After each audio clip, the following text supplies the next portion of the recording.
مجدد دین و ملت حضرت الشاہ امام احمد رضا خان فاضل بریلوی نور اللہ مرکزہ، آپ سے سوال کیا گیا کہ رکوع اور سجود میں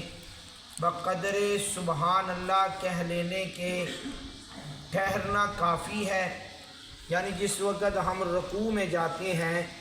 تو اکثر آپ حضرات 3 مرتبہ سبحان ربی العظیم پڑھتے ہیں، کچھ حضرات 5 مرتبہ پڑھتے ہیں، کچھ حضرات 7 مرتبہ پڑھتے ہیں۔ تو آپ سے سوال کیا گیا کہ یہ بتائیے کہ کتنی مرتبہ پڑھنا ضروری ہے اور کتنی مقدار ٹھہرنا ضروری ہے؟ تو آپ نے فرمایا کہ جتنی مقدار میں 1 مرتبہ بندہ کہے سبحان اللہ، اتنی دیر ٹھہرنا رکوع کے اندر ضروری ہے، اور 1 مرتبہ سبحان ربی العظیم کہنا فرض ہے۔ کتنی مرتبہ؟ 1 مرتبہ سبحان ربی العظیم کہنا فرض ہے، 3 مرتبہ سنت ہے، 5 مرتبہ مستحب ہے، 7 مرتبہ مستحب ہے، 9 مرتبہ کہنا مستحب ہے۔ اب اس کے بعد دوسرا سوال آپ سے کیا گیا کہ یہ بتائیے کہ ہمارے ہاں اکثر یہ ہوتا ہے کہ جس وقت قرآن مجید کی تلاوت کی جاتی ہے تو قرآن مجید کی تلاوت کے دوران اکثر یہ ہوتا ہے کہ دوست اب آپ کہتے ہیں کہ دوپہر کے وقت کی زوال کا ٹائم ہے تو قرآن مجید کی تلاوت بند کر دی جائے، اس کے بارے میں شرعی حکم کیا ہے؟ جس وقت زوال کا ٹائم ہو تو اس وقت قرآن مجید کی تلاوت نہیں کی جائے گی، بلکہ دوسرے ذکر و اذکار ہم کر سکتے ہیں، جیسے استغفر اللہ پڑھ سکتے ہیں، درود شریف پڑھ سکتے ہیں، لا الہ الا اللہ محمد الرسول اللہ صلی اللہ علیہ وسلم یہ پڑھ سکتے ہیں، لیکن اس وقت ہم جو ہے یہ قرآن مجید کی تلاوت نہیں کر سکتے جس وقت زوال کا وقت ہے۔ تیسرا سوال اور اس کا جواب سماعت کیجئے، کیا کسی شخص کو برا کہنا چاہیے؟ ہمارے اکثر یہ کہتے ہیں کہ وہ فلاں شخص ہی بڑا برا ہے، اس کے اندر یہ فلاں عیب پایا جاتا ہے۔ تو اعلیٰ حضرت عظیم البرکت مجدد دین و ملت حضرت الشاہ امام احمد رضا خان فاضل بریلوی نور اللہ مرکزہ آپ فرماتے ہیں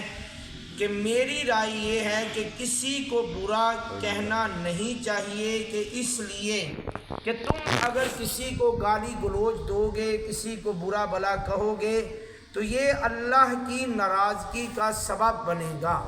تو کسی کو نہیں برا کہنا چاہیے، اگر کسی کے اندر کوئی عیب پایا جاتا ہے، کوئی غلطی پائی جاتی ہے تو یہ غلطی کا اس عیب کی پوچھ گچھ اسی سے ہوگی، آپ سے نہیں ہوگی، کیونکہ آپ نے یہاں پر دلیل یہ دی ہے کہ یہ جو انسان کے کندھوں پر 2 فرشتے بیٹھے ہوئے ہیں جن کو ہم کرامن کاتبین کہتے ہیں، یہ نیکیاں لکھنے والا ہے، یہ برائیاں لکھنے والا ہے، تو کل قیامت والے دن یہ جب پیش ہوں گے اللہ کی بارگاہ میں، وہ ان اللہ بکل شیء علیم ہے، ہر چیز کا جاننے والا ہے، لیکن پھر بھی اللہ فرمائے گا بتاؤ کہ میرے اس بندے نے کیا گناہ کیا، کیا نیکی کی، حالانکہ اللہ تو سارا کچھ جانتا ہے، لیکن کسی انسان کو برا نہیں کہنا چاہیے، بس یہی موقف ہے۔ چوتھا اور آخری سوال آپ سے پوچھا گیا کہ یہ بتائیے کہ جس وقت ہم قرآن مجید کی تلاوت کرتے ہیں تو اکثر ہمارے ہاں قرآن مجید کی تلاوت کے دوران کافی سارے الفاظ میں غلطی ہوتی ہے، تو آپ نے فرمایا کہ کیا تم نے رسول اللہ صلی اللہ علیہ وسلم کا فرمان علی شان نہیں سنا؟ سرکار علیہ الصلوۃ والسلام نے ارشاد فرمایا کہ جو شخص قرآن مجید کو اٹک اٹک کر پڑھتا ہے، یعنی آہستہ آہستہ پڑھنے کی کوشش کرتا ہے، اس سے پڑھا نہیں جاتا لیکن وہ کوشش جاری رکھتا ہے، فرمایا کہ اس کو صحیح پڑھنے والے سے اللہ زیادہ ثواب عطا تو ہمارے یہاں فتویٰ لگ جاتا ہے نہیں جی یہ تم قرآن مجید کی یہ آیت غلط پڑھ رہے ہو، یہ پڑھ رہے ہو۔ آہستہ آہستہ انسان کو سیکھنا چاہیے۔ خیرکم من تعلم القرآن وعلمہ،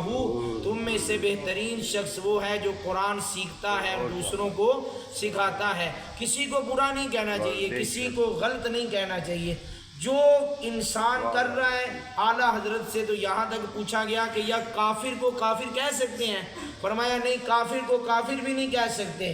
اس وجہ سے کیوں نہیں کہہ سکتے؟ اس وجہ سے کہ وہ کسی بھی وقت